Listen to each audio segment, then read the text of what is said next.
안녕하십니까.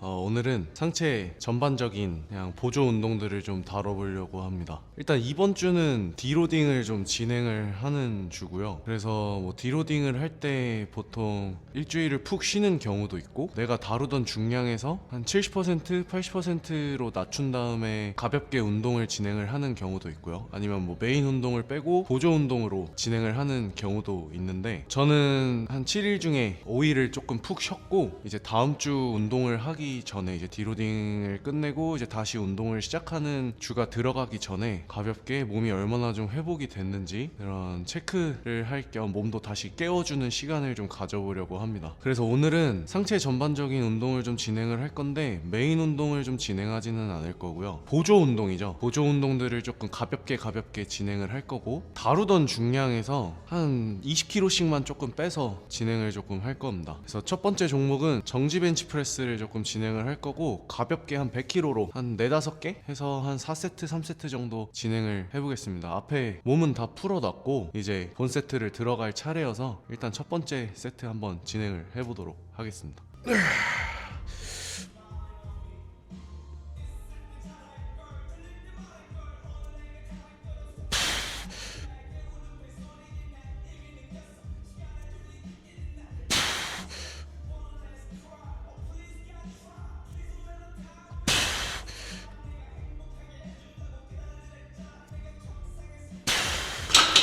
일단 디로딩이 뭔지 궁금하신 분들도 계실 거예요.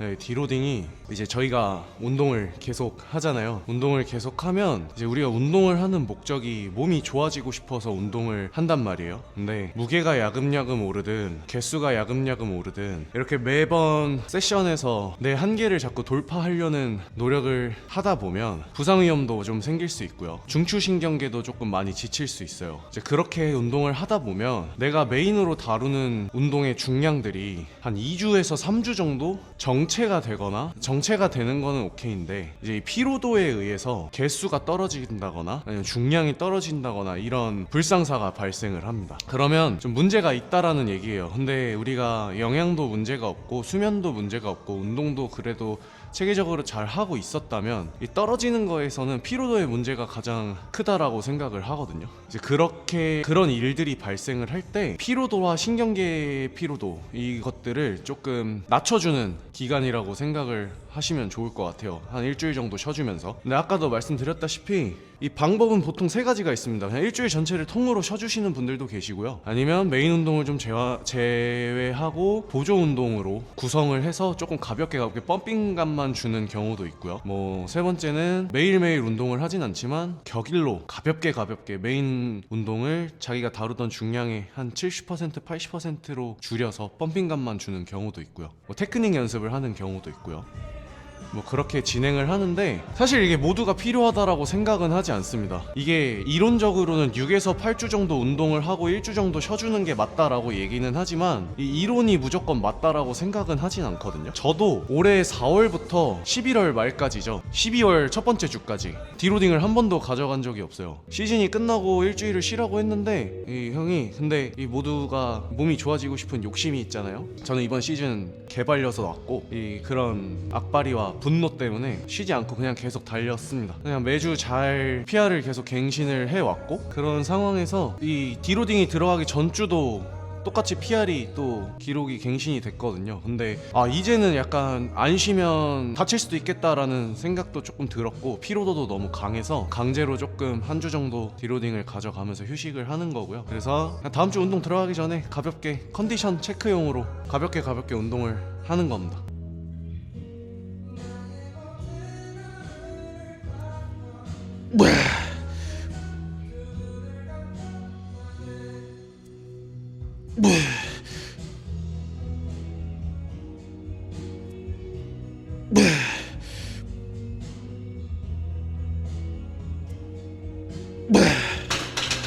여러분, 제가 가슴 운동 영상을 찍을 때 계속 매주 PR이 나왔었잖아요. 매주 PR이 나와서 벤치프레스를 117kg를 다루게 됐는데, 근데 뭐 그 과정에서 벤치프레스의 상급 노하우가 있다라고 말씀을 드렸었는데, 이 정지 벤치프레스가 그 상급 노하우 중에 하나예요. 이 정지 벤치프레스 어떻게 하는 거냐면, 그냥 내가 다루는 중량에서 한 8, 90%로 무게를 낮춘 다음에 이제 가슴을 찍는 최하단 구간 있죠. 거기서 한 2초에서 3초 정도 텐션을 가지고 정지했다가 밀어 올리는 겁니다. 이렇게 하면 이 장점이 뭐가 있냐면, 그냥 크게 세 가지 정도로 나눌 수 있을 것 같아요. 일단 바를 내리는 궤적의 기술이 좀 좋아질 거고요. 두 번째는 우리가 벤치프레스를 진행하면서 이 반사, 신장 반사를 되게 많이 쓴단 말이에요. 쭉 내려오다가 퉁 이런 스킬들을 좀 쓰는데, 탄성을 좀 쓰는데, 이 정지 벤치프레스는 그 신장 반사를 쓰는 걸 막아줘요. 왜냐면 우리가 이제 가슴을 터치해서 2초에서 3초 정도 가지고 있단 말이에요. 다시 밀 때 이 정지한 상태에서 정지된 거를 밀기 때문에 이 순수한 가슴 근력으로 드러낼 수밖에 없습니다. 그리고 세 번째는 이 테크닉이죠. 첫 번째 말씀드린 거랑 되게 비슷한 맥락인데, 바벨이 자꾸 같은 위치에 잘 내려지는 게 연습이 되다 보면 같은 위치에 자꾸 내려오게 되면서 테크닉이 좀 좋아져요. 내가 어떤 운동에서 중량이 잘 올라가려면 불편한 데가 없고 스킬, 테크닉이 좀 좋아져야 됩니다. 그런 것들을 조금 만들어주는 역할이라고 생각을 하시면 되거든요. 얘도 또한 잘 하려면 벤치프레스를 조금 잘 이해하고 하시는 게 도움이 많이 될 거고, 그러면 뭐 정지 벤치프레스를 잘하는 거에 대한 기준이 뭐냐라고 물어보실 수도 있어요. 이 정지 벤치프레스를 잘하면, 이 벤치프레스를 잘하면 어떤 느낌이 나냐면, 이 바벨을 내 가슴에 찍어서 2초 3초 정도 정지하고 있을 때 등이 좀 잘 받쳐주는 느낌이 날 거고요. 그리고 가슴이 계속 잘 늘어나 있는 느낌이 날 겁니다. 그 두 가지의 느낌에 조금 집중을 해서 잘 하시다 보면 벤치프레스의 테크닉이 생각보다 많이 좋아질 수 있어요. 그러면 자연스럽게 그게 전이 돼서 벤치프레스의 테크닉이 좋아지고, 테크닉이 좋아지다 보면 점진적 과부하가 계속 잘 일어나게 될 거예요. 그래서 정지 벤치프레스는 조금 잘 해주시는 게 좋은 것 같습니다. 루틴에 한 번씩 넣어서 해보세요.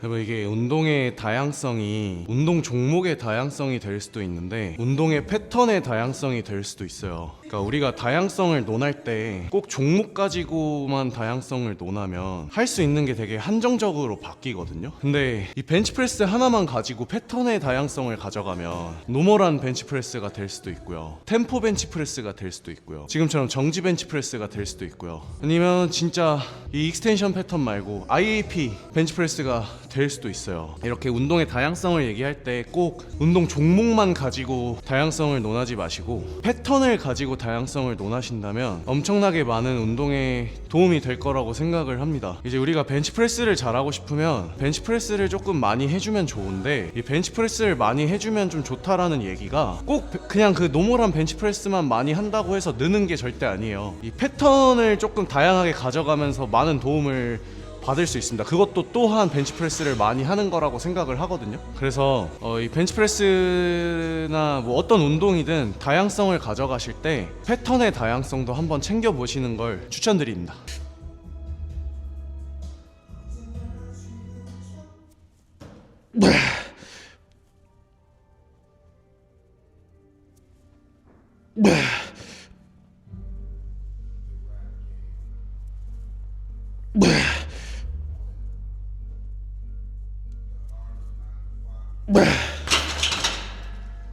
벤치프레스는 다 끝났고, 두 번째 종목은 인클라인 벤치프레스를 조금 진행을 할 건데, 인클라인 벤치프레스도 마찬가지예요. 정지 인클라인 벤치로 진행을 할 거고, 조금 가볍게 해서 한 85kg 정도로 진행을 해보겠습니다. 네, 매번 같이 나오던 형이 어디 갔냐고 궁금해 하실 분도 계셔서 형 옆에서 프랙티스 버그 하고 있습니다.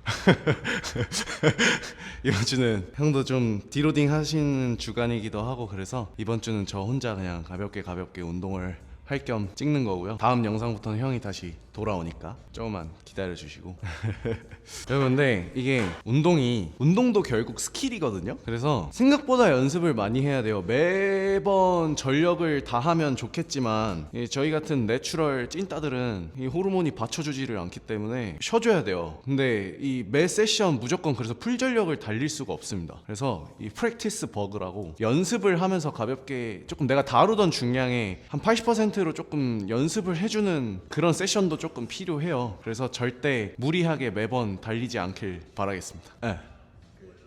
이게 형이 옆에서 무슨 말을 해준 거냐면, 제가 이제 혼자 찍고 있으니까 이게 좀 좋은 예예요. 제가 말하는 거를 조금 더 잘 정리를 해줘서 얘기를 해준 건데, 여러분들 가끔 이제 술 마시러 가면 망치질 하는 게임 아시잖아요. 길거리에서 이제 그때 이제 도전하는 우리는 뭣도 제대로 못 치는데, 그거를 이제 게임을 진행하시는 그 아이씨는 막 이렇게 저렇게 치면 다 이제 못이 잘 박히잖아요. 운동도 똑같은 거다. 이제 기술이다. 이 오차 범위를 줄여 나가야 되기 때문에 그래서 연습을 하는 거다. 그리고 우리가 컨디션이 좋을 때는 전력을 다해서 운동을 하는 거고, 그러지 않을 때는 워크아웃을 하는 거고, 그러지 않을 때는 이제 어느 정도 중량을 조금 살짝 낮춰서 워크아웃을 하기 위한 프랙티스를 해야 한다. 이거를 형이 옆에서 얘기를 해준 겁니다. 일단 인클라인 벤치 가보겠습니다.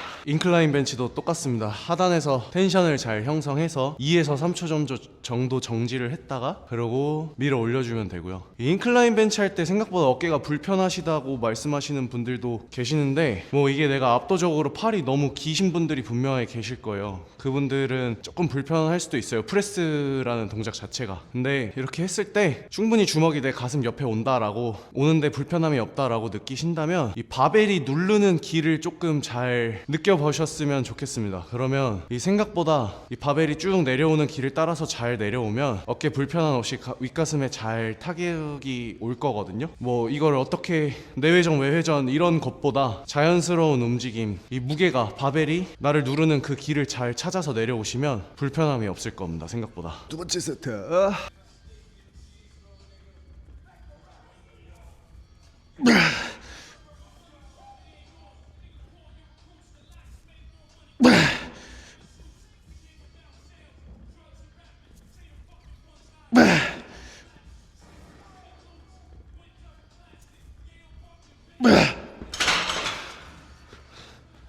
조금 방금 또 얘기가 나온 건데, 이게 뭐 대회 관련된 거는 뭐 얘기 안 해도 될 것 같고, 이 디로딩, 이 영상을 보고 디로딩을 한번 해보시는 분들도 생길 것 같아요. 근데 이 디로딩을 끝내고 나면 그 다음 주 첫 주 운동을 시작하는 첫 주는 생각보다 내가 컨디션이 좋은데 왜 내가 전에 다루던 중량이 이렇게 무겁게 느껴지지? 라고 느끼실 분들이 분명하게 계실 건데, 그거 당연한 거예요. 그냥 이 몸도 적응할 시간이 좀 필요하고, 한 2주차 3주차부터는 다시 막 갱신 PR이 계속 나오기 시작하거든요. 그래서 그 단계까지 내가 다루던, 예를 들어 내가 벤치를 100을 다뤘으면 한 95kg부터 다시 올라가야, 그래야 부상도 없고 몸도 조금 적응을 할 수 있는 시간이 좀 벌려집니다. 그래서 이 디로딩을 하시고 나서 디로딩 하는 주에 약간의 적응 기간, 오늘 저처럼 적응하는 기간을 조금 가져가 주시던가, 아니면 정말 내가 일주일 한번 푹 쉬었다 라고 생각을 하시면, 그러면 그 다음 주 첫 주차부터는 내가 마지막으로 다뤘던 중량에서 5kg 정도 조금 낮춰서 다시 거기서부터 쌓아 올라가시는 게 좋을 것 같습니다. 2보 전진을 위한 1보 후퇴라고, 그럼 그렇게 안전하게 운동을 좀 잘 하셨으면 좋겠어요.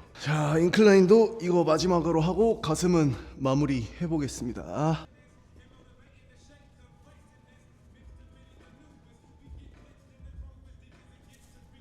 자,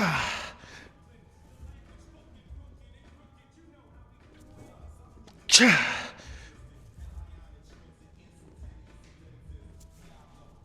자,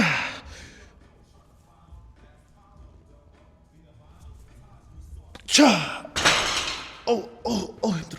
세 번째 종목은 티바로우로 등상부를 진행을 할 겁니다. 이게 오늘 하는 루틴이 사실 제가 토요일마다 하는 루틴인데 거기서 조금 간소화해서 진행을 하는 거거든요. 보통 저는 어깨 운동을 조금 마지막에 넣어줘요. 왜 그러냐면 중간에 왜 등 운동을 조금 넣어주냐면 이 등 운동을 진행을 할 때 제가 풀다운 계열 하나랑 등상부 운동 하나 정도 진행을 하거든요. 근데 어깨 운동 할 때 우리가 어깨 구조물은 날개뼈까지를 어깨 구조물이라고 얘기를 하기 때문에 등 운동을 통해서 날개뼈의 움직임을 잘 써주고 나서 어깨 운동을 진행을 하면 어깨 운동이 생각보다 되게 잘 돼요. 날개뼈의 쓰임 활성도가 조금 올라가서. 그래서 저는 이 순서로 진행을 하는 거고 한번 이렇게 해보셔도 좀 좋을 것 같아요. 그래서 얘도 가볍게 그냥 한 2장 정도만 껴놓고 한 3세트 정도 또 진행을 해보겠습니다.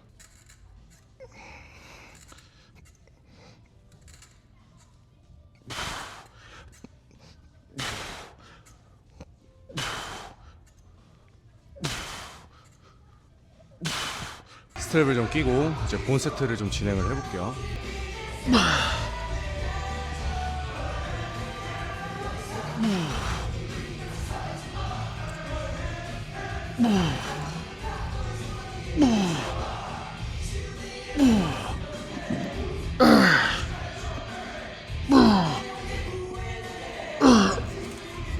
이게 등상부 운동 할 때 이제 패드에 가슴이 이렇게 다 있단 말이에요. 근데 여기서 과하게 이 패드를 떠서 이렇게 제끼시는 분들이 계시는데 그렇게 안 해도 돼요. 그렇게 안 해도 되는 게 아니고 그렇게 하면 안 돼요. 그냥 이제 이 복부로 패드를 잘 밀어내면은 가볍게 제껴지는 느낌이 날 거거든요. 근데 그게 생각보다 패드에서 몸통이 많이 떨어지지는 않습니다. 그 상태에서 이 날개뼈를 뒤로 잘 모아주면 그게 등상부 운동이 잘 되는 건데 이 간혹가다 제가 뭐 다른 헬스장에서 운동을 할 때든 보면은 많이들 막 이렇게 제껴서 운동을 하시는 분들이 있는데 이 패드에서 너무 많이 몸통이 떨어지지 않게 신경을 잘 쓰시면서 잘 등상부로 잘 당기셨으면 좋겠습니다.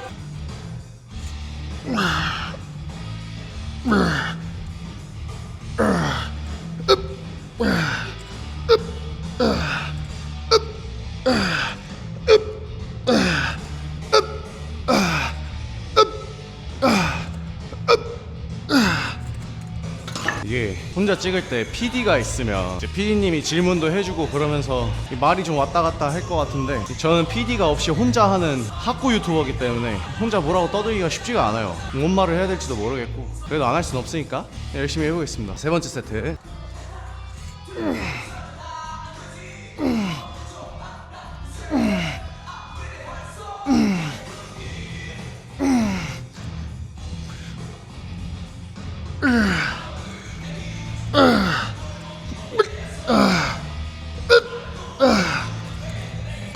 일단 등상부는 마무리했고 원래 그냥 일반 풀업을 하는데 그냥 오늘은 가볍게 하는 날이니까 어시스트 풀업을 조금 이용을 해서 좀 진행을 하도록 하겠습니다. 근데 구간 반복으로 조금 진행을 할 거예요. 제가 약한 부분이 이 중간부터 끝까지 올라가는 그 부분이 뭐 조금 약하기는 해서 플레인지를 사용하는 것보다 그 구간에 대한 걸 조금 연습하기 위해서 구간 반복으로 진행을 할 거고요.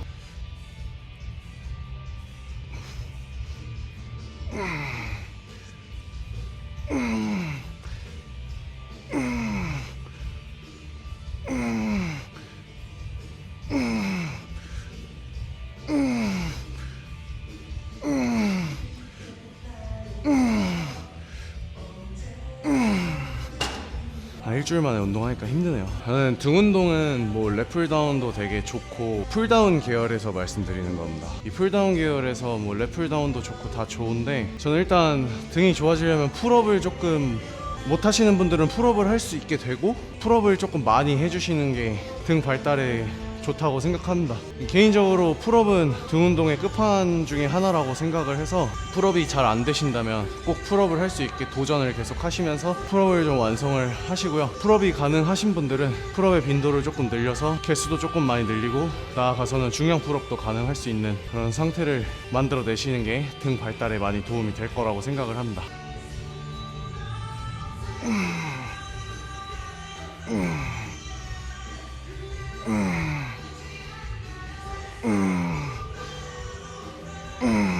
한 세트만 더 하고 이제 어깨 운동으로 넘어가 보도록 하겠습니다.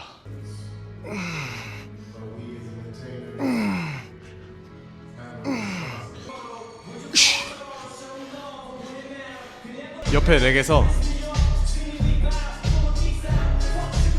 정도 프랙티스 버거를 하고 있습니다. 오버헤드 프레스.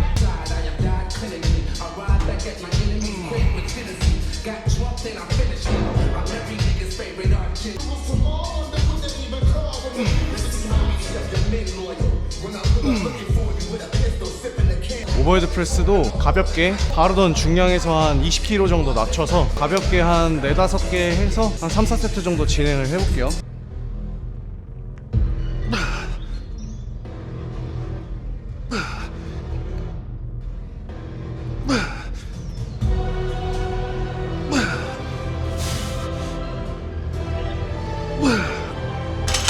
이 오버헤드 프레스든 뭐 벤치 프레스든 인클라인 벤치 프레스든 프레스 할 때 바벨을 잡을 때 중립은 약간의 익스텐션 그리고 약간의 이 엄지손가락 쪽으로 기울임이 나와야 되거든요. 약간 이렇게 잡아야 돼요. 근데 많은 분들이 손목이 이게 중립으로 알고 계시더라고요. 이게 아니고 살짝 이게 중립입니다. 이거 꼭 잘 신경 쓰셨으면 좋겠어요. 약간의 이렇게 들어와야 여기에 이제 바벨이 잘 얹혀져서 밀 수 있거든요. 이렇게 해버리면 바벨이 얹혀지지가 않아요. 이거 좀 잘 신경 써주시면 좋겠습니다.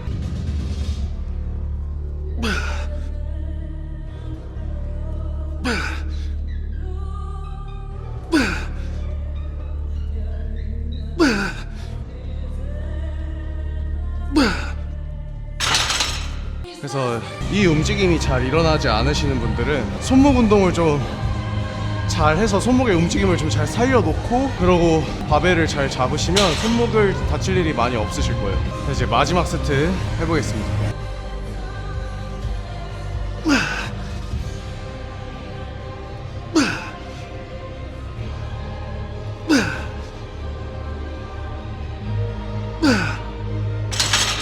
오늘은 이렇게 해서 디로딩 주간에 운동을 가볍게 하는 걸 촬영을 해봤고, 다음 주부터는 다시 형과 함께 형한테 수업을 받는 걸로 좋은 영상으로 돌아오겠습니다.